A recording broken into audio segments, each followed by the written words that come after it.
सबसे पहले मैं अपने गुरु के चरणों में प्रणाम करता हूँ। भैया हरिनाथ और स्वर्गीय नीलम जी के चरणों में मेरा सत्संग प्रणाम, और यहाँ बैठे हुए सभी गुरु भाई और गुरु बहनों के चरणों में मेरा प्रणाम।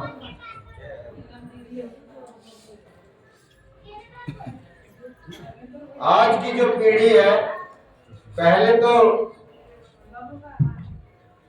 महादेव को देव के रूप में ही सब पूछते चले आ रहे हैं। धन्य हो भैया हरिनाथ जी का, जिन्होंने एक प्रण लिया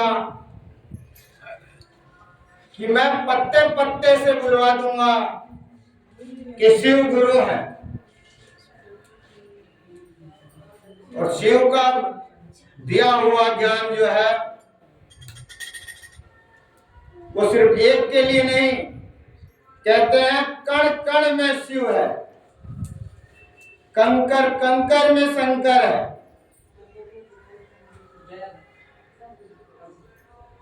और ये बात जो है भैया हरिंद्रानंद जी ने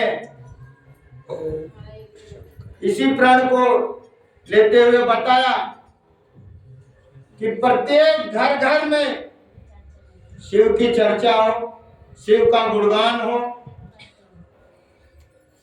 तभी जो मानव जीवन का कल्याण हो। संसार में अनेकों जीवात्माएं हैं, और ये ऐसे गुरु हैं जो सभी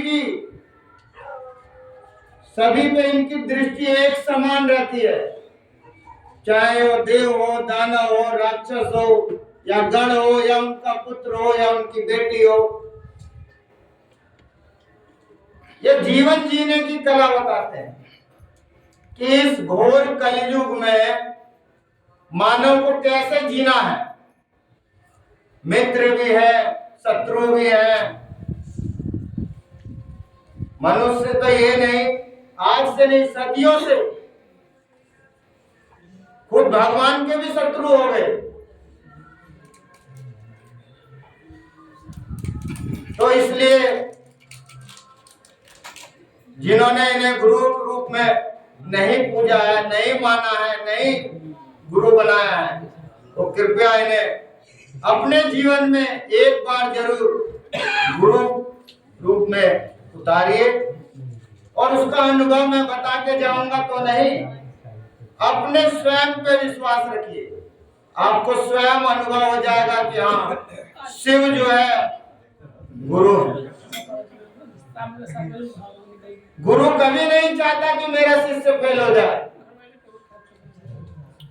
वो हमेशा गुरु यही चाहेगा कि मेरा जो मैंने शिक्षा दी है वो संसार में परचम लहराए मेरा शिष्य।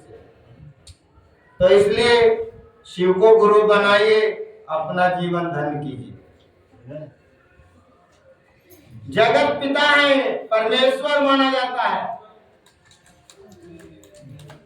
जो होना है वो तो होके रहेगा, उसे हम तुम खुद भगवान भी नहीं टाल सकते। भगवान क्या करते हैं, हमारे गुरु क्या करते हैं, जो आपके कर्म में लिखा हुआ दुख है उस कष्ट को सहने की शक्ति प्रदान करते हैं। क्योंकि जो आपने पाप कर्म किए हैं उन्हें तो आपको झेलना ही पड़ेगा, इस जन्म में नहीं अगले जन्म में। अगले जन्म का किया हुआ पाप इस जन्म में झेलना पड़ता है। पहले जीवन हजारों साल तक जीते थे ऋषि मुनि, महात्मा, मानव, और ये लंबे लंबे होते थे। तो उनका जो जीवन है पाप किया तो उसको वहीं भोग के समाप्त करके चले आते थे। आज का जीवन 50 साल, 55 साल, 60 साल, 80 साल में खत्म, और पाप कर जाता है आदमी 4 जन्मों का। तो उस पाप को तो भोगना पड़ेगा, चाहे आप इस जन्म में भुगतिए या उस जन्म में। संसार में किया हुआ पाप, जैसे कि बही खाते में आपका 1 रुपया जमा हो जाता है ना, ऐसे ही उनके खाते में हमारा किया हुआ पाप और पुण्य दोनों पैलों में जमा हो जाता है। आप सोचते हैं हम पाप कर रहे हैं, बंद कमरे में कर रहे हैं, कोई हमें देख नहीं रहा है। ऐसा नहीं है, पल पल का हिसाब लिया जाता है। हम मन ही मन भले खुश हो जाए कि हमने ये कर दिया वो कर दिया, ऐसा कुछ नहीं है। और ये पाप कर्म जीवन की जो है सच्चाई है, इसी के अनुसार हमें अगला का जीवन प्राप्त होता है। जैसा कर्म करेंगे वैसा फल देगा भगवान। ये है गीता का ज्ञान। तो शिव को गुरु बनाइए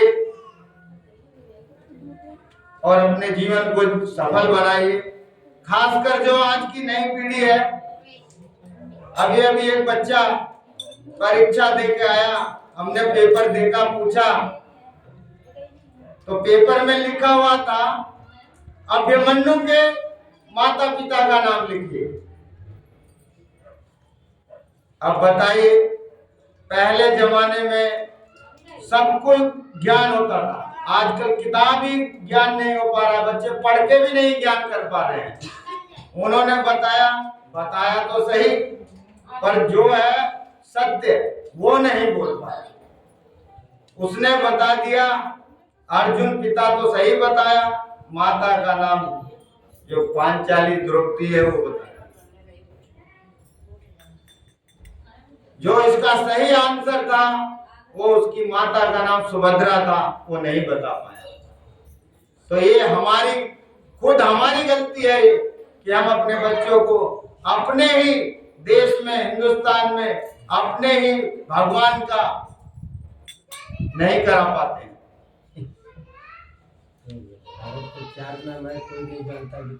तो आइए, मेरा खासकर अनुरोध है कि सभी शिव को गुरु बनाइए, अपने जीवन में उतारिए इन्हें और फिर अपने जीवन को सफल बनाइए।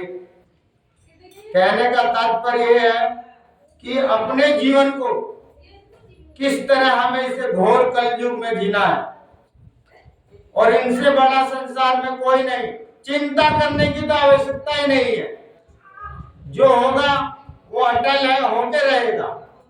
आपके रोने से वो कम नहीं होगा। कम कब होगा? जब आप शिव की चरण में बैठेंगे, इनसे अनुभव प्राप्त होता है। ये देते हैं, बताते हैं, आप स्वयं अनुभव करेंगे कि हाँ, हमारे जीवन में शिव गुरु हमारे लिए क्या कर रहे हैं। एक चिता और चिंता जो है ये चलता रहता है कार्यक्रम। चिता चिंता से कहती है कि मैं जला देती हूँ, पर चिंता कहती है मैं बार बार जलाती हूँ। तो ये जलाने वाला काम नहीं। शिव को गुरु बनाइए, अपने जीवन में उतारिए, अपने नाम की घोषणा करवाइए और फिर देखिए कैसा अनुभव प्राप्त होता है। आइए, समय थोड़ा है, फिर कभी चर्चा में बैठेंगे। मेन मकसद भजन कीर्तन नहीं, भजन तो एक समूह को जोड़ने के लिए होता है, इंसान को स्थिर करने के लिए होता है कि बैठ के सुने। हमारा तात्पर्य है कि शिव को गुरु बनाइए, संसार को शिवमय कर दीजिए। पत्ता पत्ता कहे कि शिव गुरु। आज जो मास चल रहा है, ये महीना बड़ा पावन है और एक छोटा सा भजन है, रात को नहीं पाता हूँ, फिर भी आप लोग को सुनाने की कोशिश करूंगा। गलती हो क्षमा करना। क्षमा करने वाले बैठे हैं। जैसे होली का पर्व रहता है, सारा संसार लाल पीला हरा रंगा हुआ है।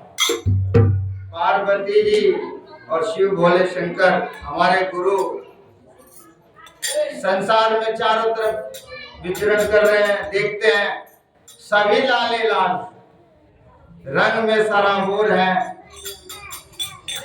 तो बाबा भोलेनाथ कहते हैं गौरा जी से क्या कहते हैं? कि हम भी लाल होना चाहते हैं। तो गौरा जी समझाती है कि लाल होने के लिए गुलाल रंग अबीर की आवश्यकता होती है, और जो है पृथ्वी पे ये संभव है, यहाँ संभव नहीं। तो भगवान भोलेनाथ को बड़ा अचरज होता है, पूरा संसार लाले लाल है, तो उनके मन में भी इच्छा जागृत होती है कि मैं भी लाल हो जाऊं। आइए एक छोटा सा भजन है, क्या कहते हैं? पनिया लाले लाल, पनिया लाले लाल, ए गौरा हमरो के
चलिए बाबा भोलेनाथ लाल होना चाहते थे। कम से कम 5 मिनट चल रहा था तो चलते देते हैं, बीच में थोड़ा सा गड़बड़ा के चढ़ा के 5 मिनट कम से कम, आए तो सही। इसके बाद गिरो।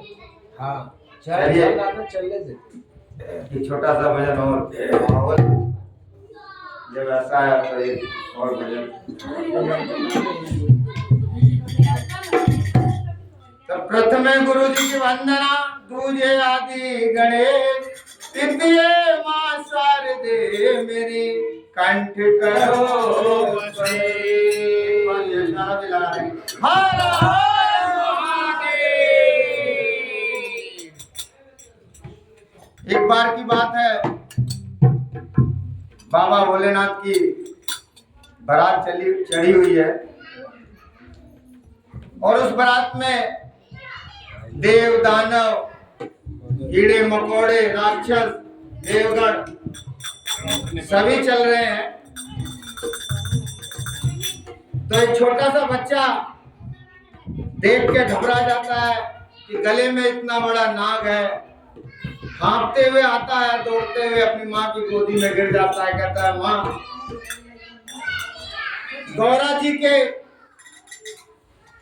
हिमाचल के यहाँ जो आ रही है जो बारात, वो बड़ा ही भयानक है और वो बेहोश हो जाता है।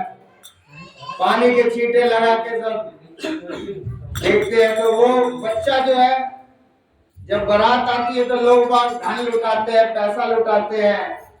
वो जैसे लूटने के लिए झुका, इतने राक्षस का पैर दिखाई दिया, इतने लंबे लंबे नाखून, वो देख के डर जाता है और क्या कहता है अपनी माँ से, क्या कहता है कि बड़ा बौर हवा देखनी गौरा के घरवा, डरवा लागे माई रे। कि बड़ा बौर हवा देखनी गौरा के घरवा, डरवा लागे माई रे। राजा ही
बड़े सुंदर हमारे राजकुमार गुरु भाई गुरु चरणों में भजन समर्पित किए, बड़े ही प्यारी भजन। परमपिता परमेश्वर महेश्वर शिव गुरु का सुंदर दरबार। यदि कोई गुरु बहन भजन गाना चाहती हो तो कृपया बता देगी, उनको भी मौका दिया जाएगा।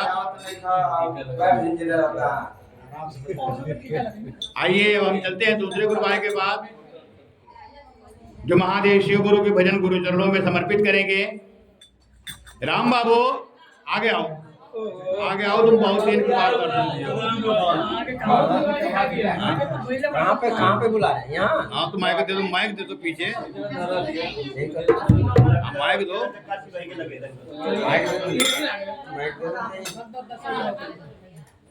हम आगे चल जाते हैं।